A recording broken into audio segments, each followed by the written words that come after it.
ரோஜா வாடிருச்சா ஓடிருச்சா?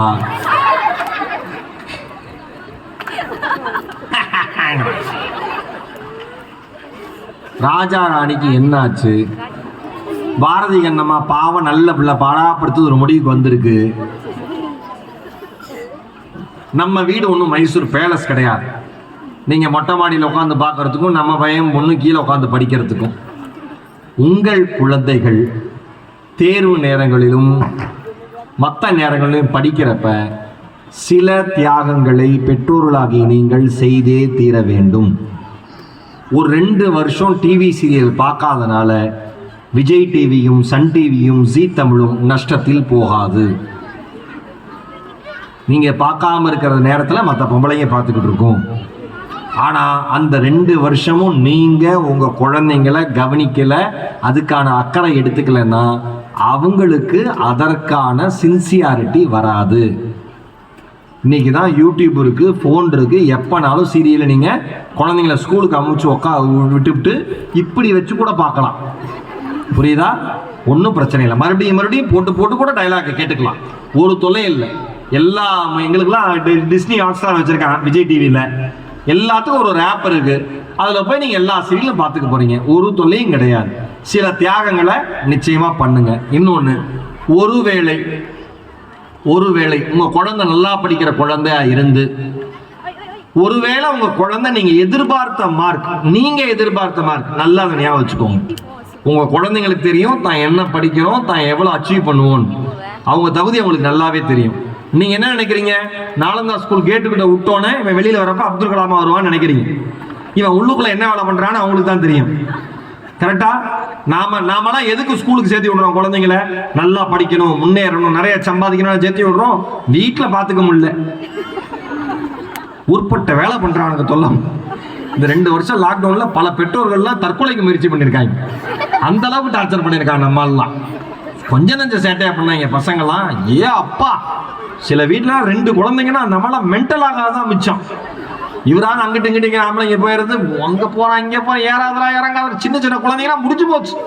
ஒரே டிவி, எனக்கு அதை போடுங்கண்ணா, ஒன்று இதை போடுங்கண்ணா, இந்த அம்மா சீரியல். அந்த வீடு தான் நியூஸாக இருக்குது தெருவுக்கு. அந்த அளவு கலவரம் நடக்கும்.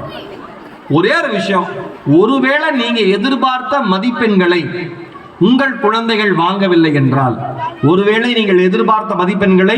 உங்கள் குழந்தைகள் வாங்கவில்லை என்றால் ஒருபோதும் உங்கள் குழந்தைகளினுடைய திறமையை குறைத்து எடை போட்டு விடாதீர்கள்.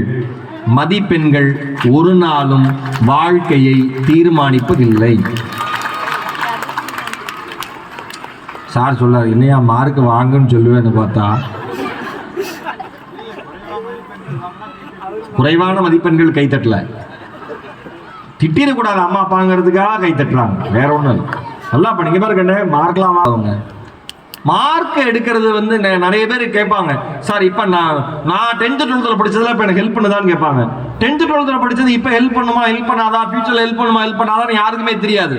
அண்மையில் வந்து ஒரு ஆய்வறிக்கை என்ன சொல்லுதுன்னா, இப்போ இருக்கிற எந்த வேலையுமே இல்லாம அடுத்த 15 ஆண்டுகள்ல புதுசா வர வேலை வாய்ப்புல இன்னைக்கு இருக்கிற ஜெனரேஷன் ஒர்க் பண்ணிக்கிட்டு இருப்பாங்கன்னு சொல்றாங்க. இது வரைக்கும் அப்படி ஒரு வேலையே கிடையாது உலகத்துல. ஆனா அந்த மாதிரி ஜாப் ஆப்பர்ச்சுனிட்டி வரும். அதுல நீங்களா ஒர்க் பண்ண போறீங்க, அந்த பிளாட்ஃபார்ம்ல தான் ஒர்க் பண்ண போறீங்கன்னு இப்ப இருக்கிற ரிசர்ச் எல்லாம் சொல்லுது. எது எப்ப மாறும்னே தெரியாது. நான் என்ன சொல்றேன், மார்க்ஸ் முக்கியம். ஒருவேளை நீங்க எய்ம் பண்ண மார்க் ஏதாவது 1 மார்க் 2 மார்க் கம்மி ஆயிடுச்சு, இன்ஜினியரிங் நினைச்சீங்க மெரிட்ல உள்ள போக முடியல, நீட் நினைச்சீங்க பண்ண முடியலன்னா நீங்க சோர்ந்து போயிடாதீங்கன்னு சொல்றேன். ஒரே ஒரு விஷயம் சொல்றேன், ஒரு தடவை நீட் அச்சீவ் பண்ண முடியலன்னா அடுத்த தடவை நீட் அச்சீவ் பண்ணிக்கலாம். ஆனால் உயிர்ங்கிறது ஒரே ஒரு முறை தான், மறுபடியும் கிடைக்கவே கிடைக்காது. எந்த தவறான முடிவுகளையும் மதிப்பெண்களை வைத்து எடுத்து விடாதீர்கள் என்பது என்னுடைய தாழ்மையான வேண்டுகோள். ஒரு பொண்ணு நீட்ல மார்க் குறைஞ்சிரும் நினைச்ச சூசைட் பண்ணிடுச்சு. நீட்ல மார்க் குறைஞ்சிருச்சுன்னு இல்ல, குறைஞ்சிரும் நினைச்ச சூசைட் பண்ணிடுச்சு. ஆனா அது எக்ஸ்பெக்ட் பண்ணதை விட அதிக மார்க் ரிசல்ட்ல வந்துருச்சு. அதை என்ஜாய் பண்ண அந்த பொண்ணு கிடையாது. ஒரு பையன் அம்மா அப்பாவுக்கு பயந்து தற்கொலைக்கு முயற்சி பண்ணி காப்பாற்றப்பட்டிருக்கான்.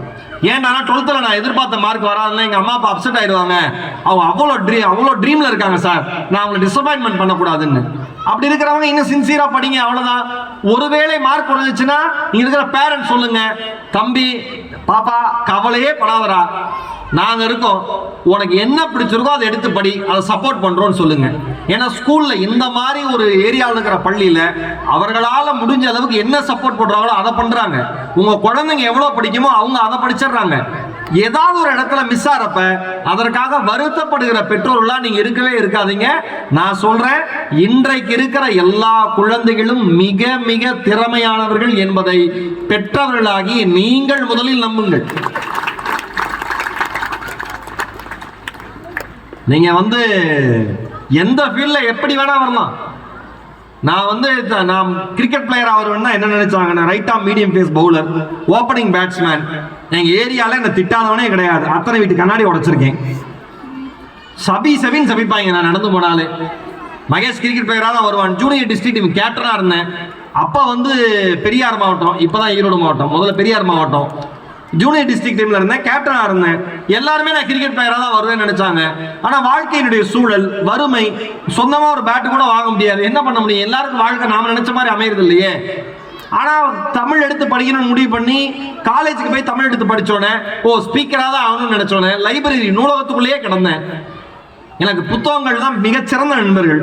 இப்பயும் பார்த்தீங்கன்னா கார்ல 4 புக் இருக்கும், படிச்சுக்கிட்டே தான் இருப்பேன். நான் சொன்ன மாதிரி யாருடைய வாழ்க்கை எப்ப வேணா மாறலாம். கபில் தேவ் யாரு ஃபர்ஸ்ட் வேர்ல்ட் கப் வாங்கி கொடுத்தது இந்தியாவுக்கு தெரியுமா? தோனி. அவன் ஜெனரேஷன் அவன் சொல்றான்.